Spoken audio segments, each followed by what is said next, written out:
Hi guys, welcome to our YouTube channel Bong views. আমি শিলাজিৎ। আমি সুদীপ্তা। আপনারা যারা এখনো পর্যন্ত আমাদের চ্যানেলটা সাবস্ক্রাইব করেনি তারা প্লিজ এক্ষুনি আমাদের চ্যানেলটা সাবস্ক্রাইব করে নেবেন আর নোটিফিকেশন বেল অল করে অন করে নেবেন পরবর্তী ভিডিওগুলোর জন্য নোটিফিকেশন পেতে। আর যারা আমাদের চ্যানেলটা সাবস্ক্রাইব করছেন তাদেরকে অসংখ্য ধন্যবাদ। আর পছন্দ হলে অবশ্যই ভিডিওগুলোকে লাইকও করবে। আজকে আবারও আমরা একটা ইসলাম রিলেটেড ভিডিও নিয়ে এসেছি, যার টাইটেল হচ্ছে পবিত্র মাসে রাশিয়া, তুরস্ক ও আমেরিকাকে পাশে পাচ্ছে হামাস, এবং চ্যানেল নেম হচ্ছে 71 টিভি। তো চলুন দেখে নিই ভিডিওটা। মানে হামাস আমেরিকাকে পাশে পাচ্ছে, এটা তো খুবই একটা ইন্টারেস্টিং ব্যাপার। তো দেখে নিন চলুন ভিডিওটা। আর ভিডিওটা যদি কপিরাইট ক্লেমের জন্য ব্লক হয়ে যায় তাহলে সম্পূর্ণ ভিডিওটা আপনারা আমাদের ফেসবুক বা ইনস্টাগ্রাম পেজে পেয়ে যাবেন। আর ফেসবুক বা ইনস্টাগ্রাম পেজের লিঙ্ক আপনারা আমাদের ডেসক্রিপশন বক্স ও ফার্স্ট পিন কমেন্ট থেকে পেয়ে যাবেন। তাহলে চলুন সবাই মিলে ভিডিও দেখা শুরু করি। বিশ্বজুড়ে শুরু হয়ে গেছে শান্তির মাস মাহে রমজান। ফিলিস্তিনের গাজাতেও তার ব্যতিক্রম হয়নি। তবে এই উপত্যকায় চিরকালীন এক যুদ্ধাবস্থার সাথে লড়াই করে বেঁচে থাকেন সাধারণ ফিলিস্তিনিরা। তাই উৎসব পার্বণগুলো তাদের কাছে আর 10টা দিনের মতোই।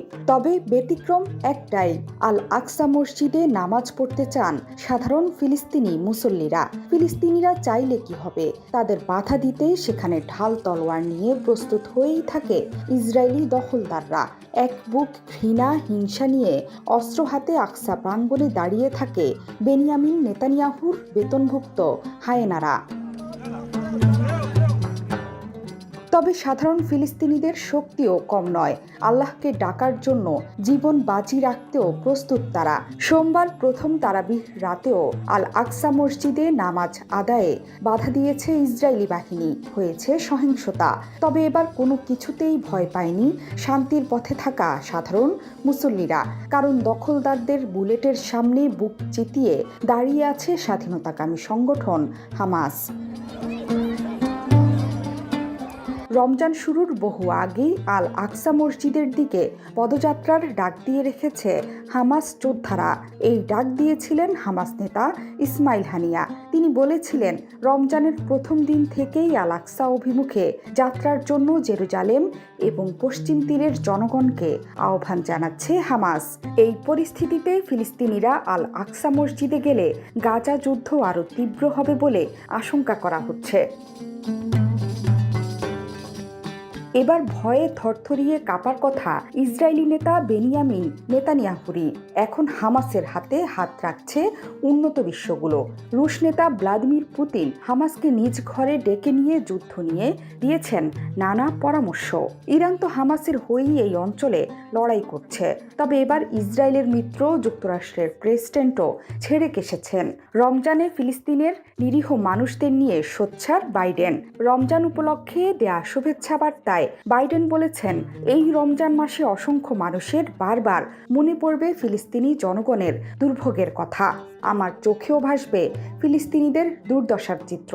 তবে গাজায় আরও ত্রাণ সহায়তা পাঠাতে আন্তর্জাতিক মহলে নেতৃত্ব দিয়ে যাবে যুক্তরাষ্ট্র।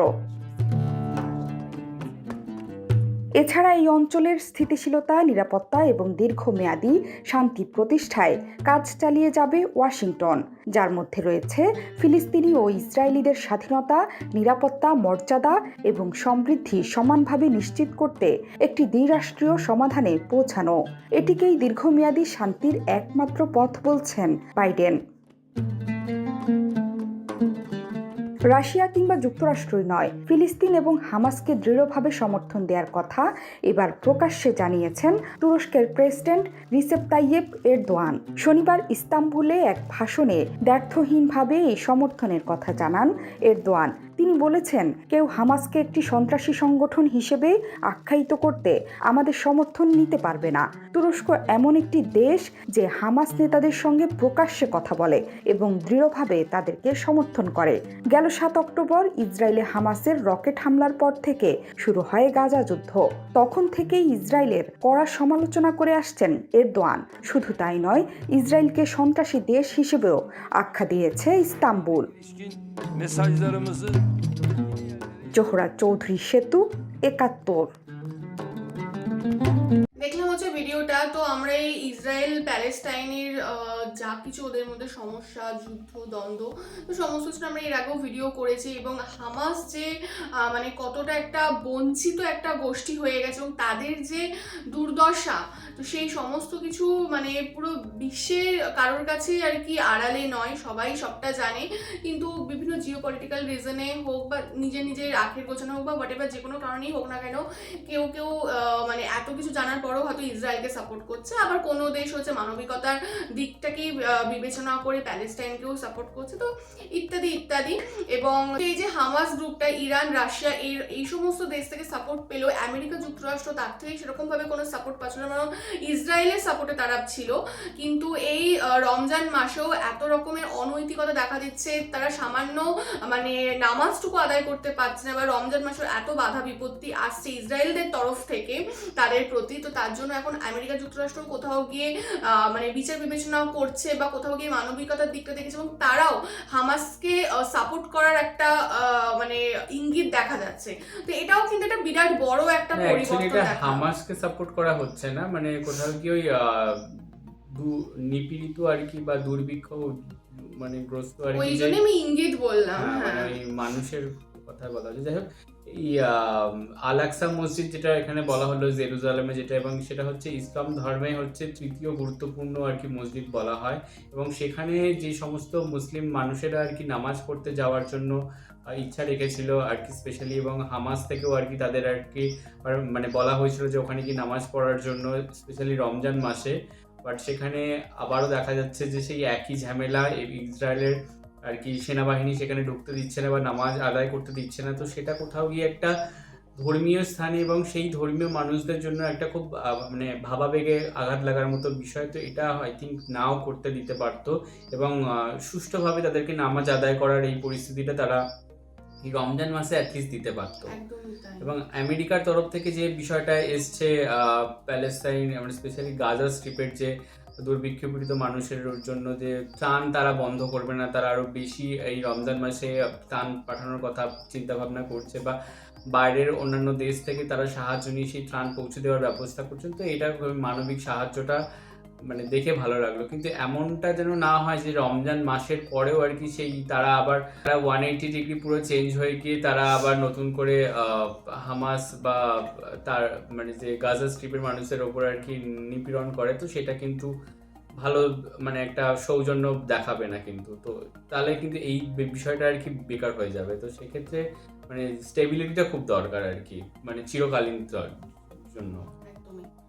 তো যাই হোক, মানে অবশ্যই কিছু আমরা পজিটিভ এক্সপেক্ট করব এবং চাইবো যে এই সমস্ত বঞ্চিত নিপীড়িত মানুষরা একটু হলেও তাদের শান্তি জীবনে ফিরে আসুক বা সুবিচার হোক তাদের সাথে, এটাই হচ্ছে কাম্য।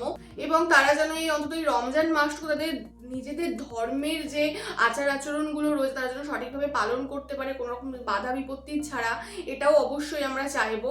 এবং আপনাদের যদি এই বিষয়ে কোনো বক্তব্য থাকে আপনারা অবশ্যই কমেন্ট বক্সে জানাতে পারেন, এবং আমাদের ভিডিও ভালো লাগলে লাইক করে যাবেন, এবং আমাদের কন্টেন্ট যদি ভালো লেগে থাকে অবশ্যই আমাদের চ্যানেলটাকেও সাবস্ক্রাইব করে যাবেন। সাবস্ক্রাইব বাটনের পাশে জয়েন বাটন পেয়ে যাবেন, সেখানে কিছু ফেসিলিটিস দেওয়া রয়েছে, চাইলে আপনারা চেক করতে পারেন। আর আমাদের যদি ফেসবুক ইনস্টাগ্রাম পেজে আপনারা ফলো না করে থাকেন তার লিঙ্কও ডেসক্রিপশন বক্সে পেয়ে যাবেন, তো সেটা আপনারা ফলো করে নেবেন। আর আমাদের যদি আপনারা পার্সোনালি পছন্দ করে থাকেন আমাকে শিলাজিৎ অভিষুদিত্তা হিসাবে, তাহলে আমাদের পার্সোনাল ফেসবুক ইনস্টাগ্রাম সাইটে আপনারা ফলো করতে পারেন, লিঙ্ক ডেসক্রিপশন বক্সে দেওয়া রয়েছে। আর আমাদের সাথে কানেক্টেড থাকার জন্য আমাদের যে ফেসবুক গ্রুপটা রয়েছে তার লিঙ্ক ডেসক্রিপশন বক্সে পেয়ে যাবেন, তো সেখানে আপনারা চাইলে জয়েন করতে পারেন। তো দেখা হচ্ছে পরবর্তী ভিডিওতে, আজ এ পর্যন্তই, টাটা, নমস্কার।